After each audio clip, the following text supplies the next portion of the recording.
All right, and now for our last video of the week. This one is going to be on a different response prompting strategy, and this one is called graduated guidance. Graduated guidance is the simplest response prompting strategy that we have. And the beautiful thing about it is that it has shown a long history of effectiveness, not only in the classroom, but through research. And so this one, the graduated guidance is very different from the other, or very different than the other response prompting strategies because it relies on different levels of physical prompting.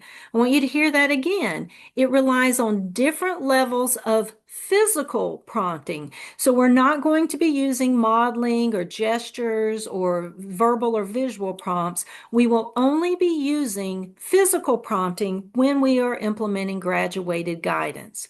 Now, when you're using graduated guidance, we are making decisions, but the decisions are made in the moment by moment, by the instructor, based on the amount of assistance the instructor assesses the student and determines that they need. And so when you're using this, the way that you're making those moment to moment decisions and you're making those determinations of when to provide more or less physical prompting is because you are using shadowing. And so you're using that shadowing to monitor the student. And in that, as you're monitoring and shadowing, you're determining, oh, that student needs more assistance, so I'm going to jump in and give it to him right now.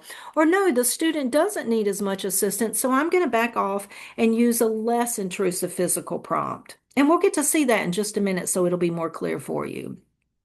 As always, our goal is to fade that physical prompting because we don't want to be teachers who teach students to be prompt dependent. So here are some examples, and I hope this will clarify graduated guidance for you on when you might use graduated guidance.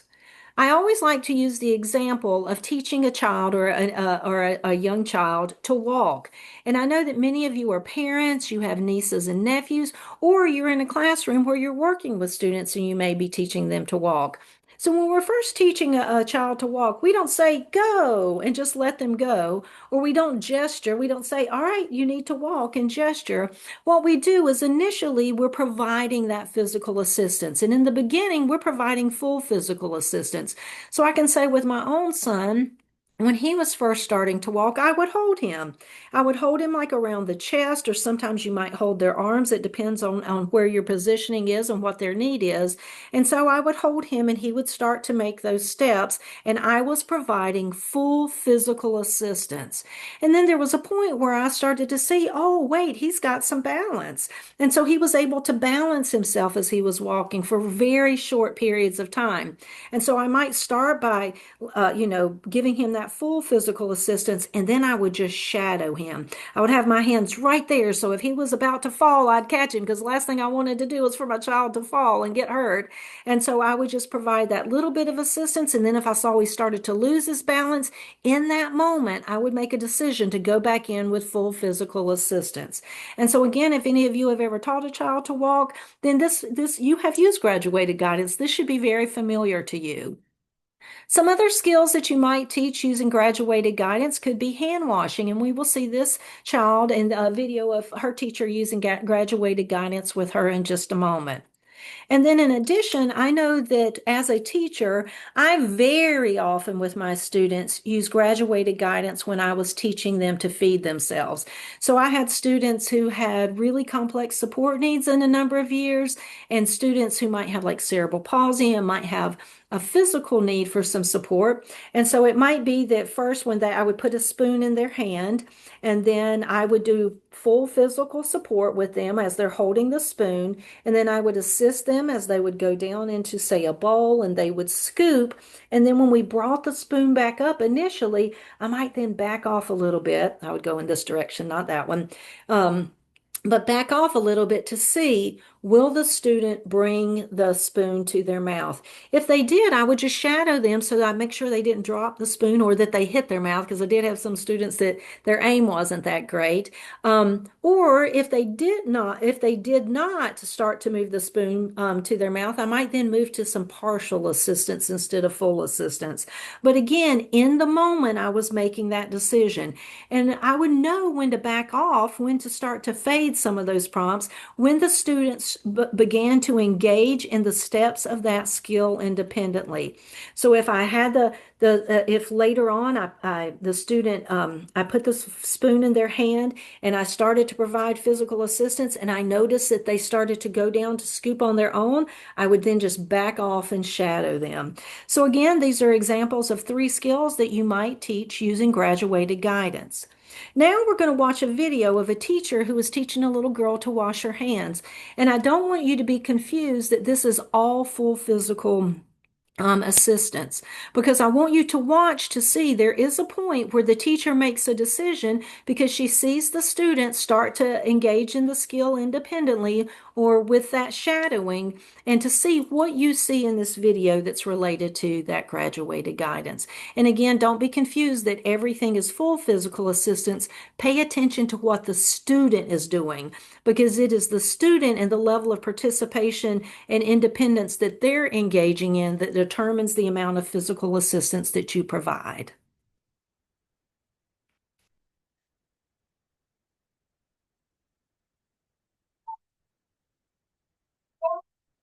Oh, look, you can wait on the blue one. All right, yes, time to wash our hands. Underneath the,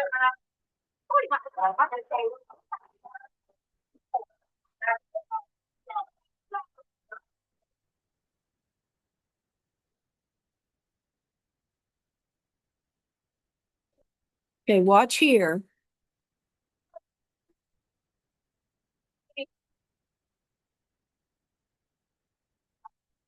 Ta-da!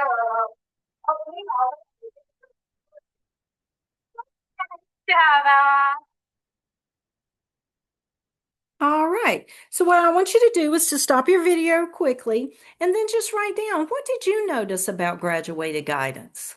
Stop your video now, and then I'll see you when you come back. All right, I look forward to seeing what you all noticed about graduated guidance, but I'll share what I noticed. So I noticed initially in the beginning stages of like turning on the water, putting your hands under the water to get them wet, getting the soap, that the teacher was providing full physical support, full physical prompting, and that she was going in and hand over hand helping the student. However, once the student moved to the next step in the task analysis, and it was time to get the paper towels and to push the lever in order to release the paper towels, I noticed that the students started engaging in that behavior independently. And while the teacher still kept her hands right there, she was shadowing the student right there with the students, possibly providing a partial physical prompt, that the student was engaging that in that more independently. I also noticed that when they went to actually get the paper towel, that the student moved her hands to the paper towel and then grabbed them on her own. So the teacher was still there with her and then assisted her in tearing the paper towel off of the holder. But once the student was engaging or beginning to engage in one step or steps of the skill, that the teacher backed off a little bit and allowed that student to participate at the highest level of independence possible. All right, here's another example that we're going to watch. And in this one, they're working with a student on a fine motor skill. And so what we likely have is a teacher, a parent, or a paraeducator who was working with possibly an occupational therapist on this, or it could be the teacher. But as you can see, there are 2 people working together when teaching this skill to the student. So let's watch another example of graduated guidance in action.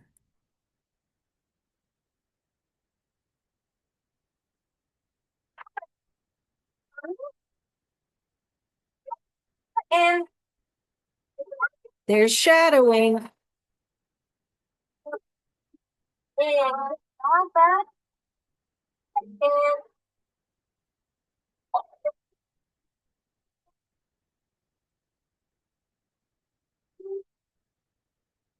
Fun.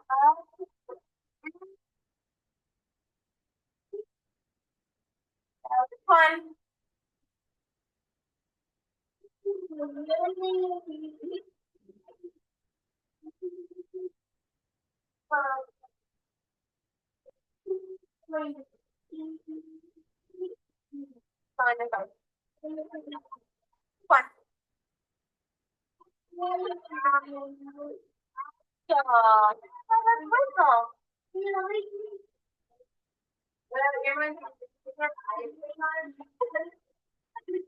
You're right.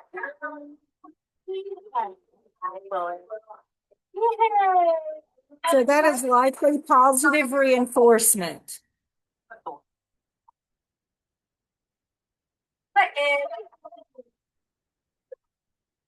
Notice that the paraprofessional, teacher, or parent are providing him the opportunity to perform the task independently. And it's only when the student is not able that she goes in to support him physically. There's our shadowing.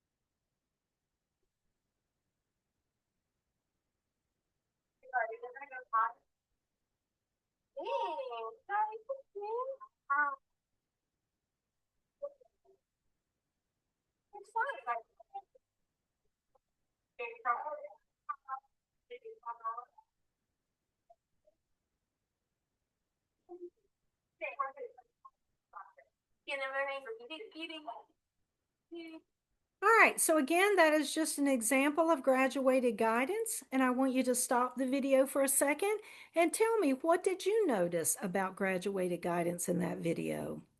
And then come back. All right, so the things that I noticed was, if you would notice, the paraprofessional, the teacher, or the parent who was working with the student, if you notice that she gave the student the opportunity to, for example, pick up the block independently. But obviously she knew he had the ability to pick it up because she did not shadow him at that time. She just allowed him to do it. However, because they're teaching the skill of putting the block into the bucket or through the slot of the bucket, at that point, because that's the new skill, you notice that the person who was assisting shadowed. She had her hand right above the students, and it was only if the student did not engage by putting the block in the bucket or in the slot that the person who was supporting came in and physically assisted him. So again, I feel like that is a really good example of what shadowing looks like when you're using graduated guidance. And so when we are graphing data collected using graduated guidance, you want to make sure that you are recording whether the student was able to perform the skill independently or if they needed a physical prompt. So typically you're only going to use two two codes when you're doing that, and that would be independent or a physical prompt, because we're going to prompt physically as needed in that moment-to-moment decision making until the student reaches independence. And then you're only going to graph and count independent, unprompted behaviors. And so again, we're only going to be graphing independent, unprompted. So if I had to go in and give physical support for the student to be able to insert that in the slot, then I'm going to count that as a physical prompt, not an independent prompt. And then I'm only going to count the ones that are independent. So I want you to give graduated guidance a shot, and then you'll get to tell us in class how that worked in. And here I said make sure your friend, but it could be your friend, it could be your child, it could be your partner, that they're comfortable with being touched before you begin.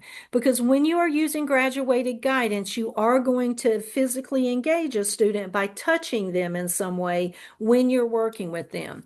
I'm only telling you to make sure that your friend or child is comfortable with that, because because you are practicing right now. When you're working with students, you are going to be able to use that physical prompt. Again, it's only because you're practicing. So I want you to give graduated guidance a shot, and here's what I want you to do. So our instructional objective is that given her coat, the student will independently put on her coat in 4 out of 5 opportunities across 5 consecutive sessions. And we're going to use teacher observation and data collection to measure it. And we want them to be able to do this by the end of the IEP period. So when you give graduated guidance a shot, you can determine the attentional cue, and then I want you to give the task direction, put on your coat.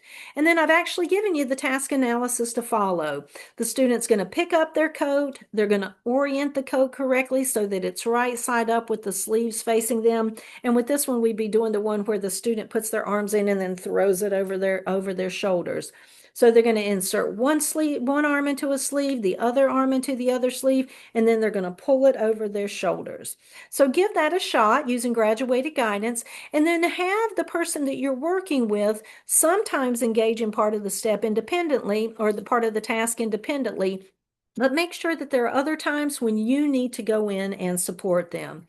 If you're uncomfortable doing the code or you don't have a code available to you now, you could also do it with them walking to see if a student was just learning to walk. But again, have them engage in the activity as if they were just learning to do it. And then report back to me. Let me keep going here. So before you do that, I do want to say this. Here's a prompting strategy that you could use. You might begin with a full physical prompt, and that could be hand over hand. Then you're going to start to fade part of it to a partial physical prompt. You're going to move to some shadowing, and then you're also going to make sure that you give like a brief little pause, because we don't want to go in with full physical or even partial support without knowing whether or not that student can engage in that part of the skill independently. So that's what the brief pause is for. The brief pause provides a chance for that independent demonstration of the skill. And then I want you to continue doing it, fading the prompt as the student begins to gain independence with each step. So again, go ahead and try that with your friend, your partner, your child, and then come back to me. All right, everybody. Well, that is the end of our videos for this week. I look forward to seeing you in class to talk about most to least prompting, graduated guidance, and then we'll go back and revisit the system of least prompts. So do a quick self-assessment to let you and me know. Are you feeling good about it? Are you getting there, but you need a little bit more time and support or opportunities to practice? Or are you completely lost on any of these? And as always, make sure that you write down any questions that you have and bring them to class so we can make sure that we address them so that you're clear on how to implement both most to least prompting and graduated guidance. All right, everybody, I'll see you in class.